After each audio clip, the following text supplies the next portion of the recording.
Assalamualaikum warahmatullahi wabarakatuh. Apa kabarnya teman-teman semua? Alhamdulillah hari ini kita masih bisa ketemu ya, walaupun hanya dalam pembelajaran jarak jauh. Nah, hari ini kita sama-sama belajar mengenai tema 1, subtema 1.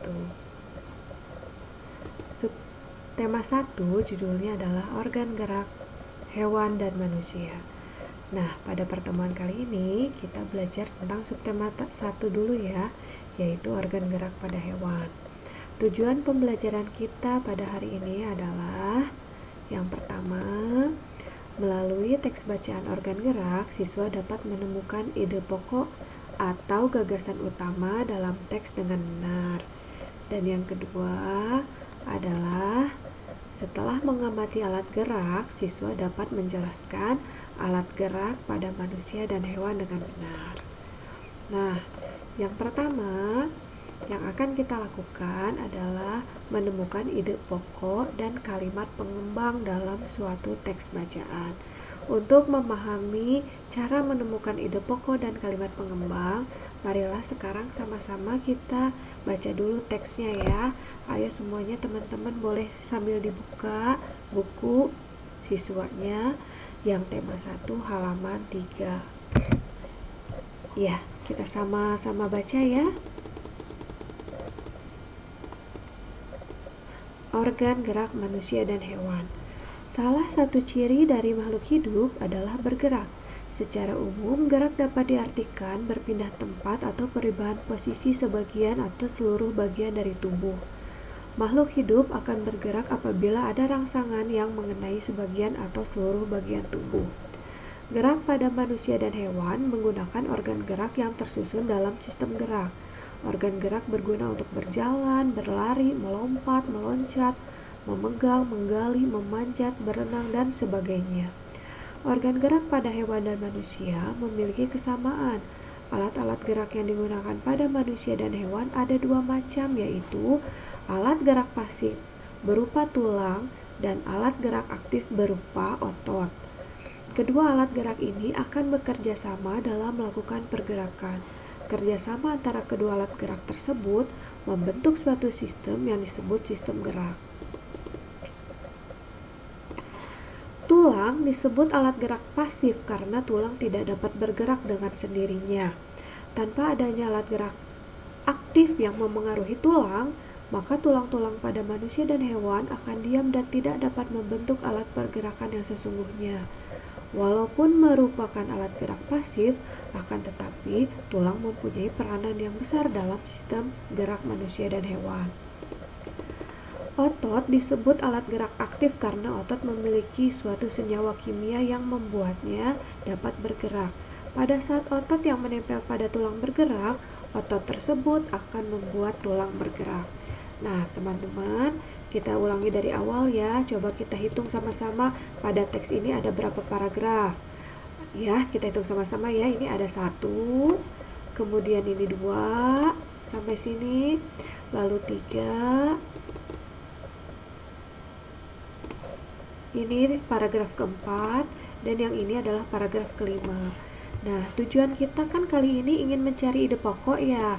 Nah, kita lihat di sini ide pokok itu apa sih? Nah, ide pokok adalah gagasan yang menjadi dasar sebuah paragraf. Ide pokok disajikan ke dalam bentuk kalimat utama. Kalimat utama yang membuat ide pokok ini bisa berada di awal paragraf, di tengah paragraf, atau di akhir paragraf. Sekarang kita lihat yang paragraf pertama ya. Nah, kita lihat paragraf yang pertama. Dari paragraf yang pertama, kita bisa menemukan salah satu ciri dari ide pokoknya merupakan salah satu ciri dari makhluk hidup adalah bergerak. Nah, ini adalah ide pokok. Sisanya merupakan kalimat pengembang. Jadi, secara umum gerak dapat diartikan berpindah tempat atau perubahan posisi sebagian atau seluruh bagian dari tubuh makhluk hidup disebut kalimat pengembang. Ide pokok itu hanya satu kalimat saja ya, memang biasanya berada di awal paragraf. Sementara kalimat pengembang bisa jumlahnya lebih dari satu kalimat, bisa 2 kalimat, bisa 3 kalimat, tergantung panjangnya paragraf tersebut. Sekarang kita coba sama-sama latihan ya untuk paragraf kedua, ketiga, keempat, dan kelima. Kita buka kembali halaman 3 yang tadi. Kita lihat halaman 3 ya, paragraf kedua. Nah, yang ini. Kita lihat, coba kita cari ide pokoknya yang mana?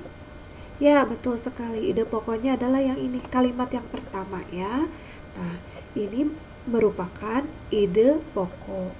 Artinya, sisanya yang ini merupakan kalimat pengembang. Nah, coba kita lihat yang halaman yang paragraf ketiga ya. Di sini kita bisa ketemukan bahwa ide pokoknya adalah ini, organ gerak pada hewan dan manusia memiliki kesamaan yang ini. Ide pokoknya atau kalimat utamanya. Nah, sisanya itu disebut kalimat pengembang. Jadi dari alat-alat ini sampai gerak sini itu adalah kalimat pengembang. Nah, seperti yang Ibu katakan, ide pokok atau kalimat utama hanya satu kalimat ya. Coba kita hitung sama-sama kalau kalimat pengembangnya pada paragraf ini ada berapa ya. Sampai titik. Nah, ini 1, kemudian ini 2, dan ini adalah kalimat yang ketiga. Artinya pada paragraf ini memiliki 3 kalimat pengembang. Gimana teman-teman, sudah paham belum? Kalau sudah, kita sama-sama kerjakan yang paragraf keempat dan yang kelima ya. Ya. Nah, setelah kita baca, maka kita bisa memindahkan kalimat utama dan kalimat pengembang tadi ke dalam tabel yang sudah tersedia. Ini ide pokoknya ditaruh di sini, kita tulis di sini, kalimat pengembangnya kita taruh di sini ya. Demikian pula dengan paragraf 2, 3, 4, 5, dan seterusnya. Coba disamakan, jawabannya sudah sama belum? Nah, ini jawabannya ya. Nah, dari paragraf yang tadi kita bisa lihat bahwa organ gerak hewan itu ada bermacam-macam ya. Kesimpulannya ada beberapa organ gerak pada hewan. Kita yang pertama adalah kita pelajari adalah hewan vertebrata terlebih dahulu ya. Hewan vertebrata artinya hewan yang memiliki tulang belakang. Contohnya adalah kelinci, ikan, ular, katak, burung, dan lain-lain. Nah, Ibu ambil contoh beberapa hewan saja. Yang pertama adalah ikan. Ikan itu bergerak dengan menggunakan sirip dan ekornya untuk berenang ya. Yang kedua, Ibu ambil contoh katak. Katak itu bergerak dengan 2 kaki depan dan 2 kaki belakang yang lebih panjang. Sendi di kaki katak dapat memudahkan untuk melompat. Yang ketiga, Ibu ambil contoh burung. Nama organ gerak burung adalah sayap dan kaki. Sayap fungsinya untuk menghasilkan gaya angkat untuk terbang, sedangkan kaki bisa untuk berjalan, mendayung, berenang, ataupun yang untuk hewan-hewan yang berada di air ya. Nah, yang keempat ular. Ular itu bergerak secara melata menggunakan tubuhnya. Jadi kalau ditanya ular bergerak dengan apa? Dengan tubuh, atau bisa juga disebut dengan perut ya. Nah, contoh yang kelima, Ibu ambil contohnya adalah kambing. Kambing memiliki organ gerak berupa 4 kaki untuk berjalan dan juga berlari. Selain hewan vertebrata yang memiliki tulang belakang, ada juga hewan yang tidak memiliki tulang belakang. Kita sebut adalah hewan avertebrata. Nah, ini tidak memiliki tulang belakang. Cirinya biasanya susunan sarafnya ada di perut, memiliki rangka luar, otaknya tidak dilindungi oleh rangka. Hewan apa saja? Ada siput, serangga, cacing, ubur-ubur, cumi-cumi, dan lain-lain. Ibu ambil beberapa contoh ya. Nah, ini kupu-kupu. Kupu-kupu itu bergerak dengan sayap yang tipis tapi bisa menempel kuat. Yang kedua adalah ubur-ubur. Ubur-ubur bergerak menggunakan tentakel yang berada di dekat mulut. Dan yang ketiga, Ibu ambil contoh adalah cacing. Cacing tanah bergerak dengan kulit atau badannya.